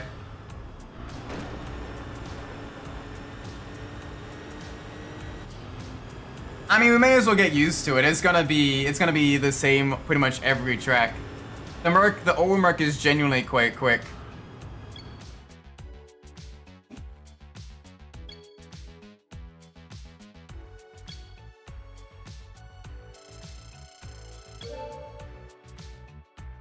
There we go. Alright, another level up. Maybe 2 levels? Nope, just 1. Okay. Well, this car's gonna take a little while to level up, for sure. But at least it drives a lot better than it previously did. Alright, I do need to end this stream though now. I'm gonna save and end the stream. It is getting very late. So, and I gotta get a few things sorted. It was a very hectic day, so need to get a few things knocked out before tomorrow. Nah, I'm sorry. It's 11 o'clock here. But yeah, I'm gonna end the stream now. Thank you so much for watching. I do appreciate it. If you enjoyed the stream, please make sure you like, subscribe. Let me know what you're doing well in the comments down below. If you didn't like the stream, please let me know what you're doing poorly so I can fix it in the future. With that being said, I'm Isaac Umbras, and wherever you're in the world, what if the day is for you? May it be a great time, and I'll see you all in the next stream. Till then, take care everybody. Bye bye!